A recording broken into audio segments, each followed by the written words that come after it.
Hello সবাইকে। গত 23শে জানুয়ারি আমাদের পাড়ায় ছোট্ট করে একটা পিকনিকের আয়োজন করা হয়েছিল। তো সকাল থেকে আমরা বাজার টাজার সেরে পিকনিক স্পটে চলে এসেছিলাম। এখানে আলুর দমের জন্য ফোড়ন দেওয়া হচ্ছে, আর এখানে বিভিন্ন তোড়জোড় করা হচ্ছে। এখানে একটা বৌদি ময়দা মাখছে লুচির জন্য, আর আমার মা আলুর দমের মশলা কষাচ্ছে। আর আমি এগুলোর ভিডিও নিচ্ছিলাম, সেহেতু আমার নিজের কোনো ভিডিও নেওয়া নেই। যাই হোক, এখানে আমি লুচিগুলো একটুখানি ভেজে নিচ্ছি, কারণ অনেকটা বেলা হয়ে যাচ্ছিল, সেজন্য খিদে পেয়ে যাচ্ছিল বলে মনে হলো যে না, আমি একটুখানি হাত লাগাই।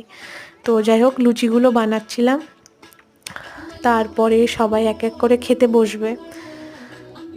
আর এখানে সবাই খেতে বসে গেছে, বাচ্চারা বসে গেছে, তার মধ্যে আমার বাবাও বসে গেছে খেতে, কারণ অনেকটা বেলা হয়ে গেছিলো। তারপরে আমিও খেতে বসে গেছিলাম। প্রথমে লুচি, তারপরে ছোট আলুর দম করা হয়েছিল মটরশুঁটি দিয়ে, যেটা খেতে খুব ভালো লাগছিল। তো যাই হোক, এটা দিয়ে সকালবেলার আমাদের ব্রেকফাস্ট করা হলো।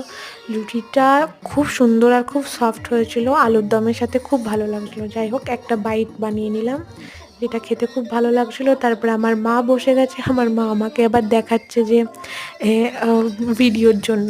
যাই হোক, এখানে বাচ্চারা সবাই বেলুন ফুলিয়ে নিয়েছে ডেকোরেট করার জন্য, আর সবাই যে যার কাজে, কারণ অনেকে এখনও খাওয়ার জন্য বাকি ছিল। তারপরে একটুখানি কফি খেয়ে নিয়েছিলাম আমরা, যেটা খুব দরকার ছিল আর খুব ভালো লাগছিল খেতে। এরপরে আমি কিছু কাজের জন্য বাড়িতে ছিলাম, তো তার মাঝে মাংস অলমোস্ট রান্না হয়ে গেছে। এখানে ঝোল ফুটছে মাংসর, আর কালারটা দেখেই বুঝতে পারছো কতটা ভালো হয়েছে। রান্না বান্না বেশিরভাগ আমার মাই করেছিল পিকনিকে। আর এখানে এখানে একটা বৌদি রান্না করছে। আর যাই হোক, সবাই এখন খেতে বসে গেছে, কারণ অনেকটা বেলা হয়ে গেছিলো। আর আমি এখানে ভিডিও নিচ্ছি, সবাই খাচ্ছে। তারপরে আমিও খেতে বসে গেলাম, কারণ আমারও খিদে পেয়ে গেছিলো এত টেস্টি টেস্টি খাবার দেখে। তো আমাকে প্রথমেই রাইস দিয়ে দিয়েছে অনেকটা, সেই জন্য আমি আর পরে সেকেন্ড টাইম রিপিট করিনি। আর তারপরে চিকেন দিয়ে গেছিলো।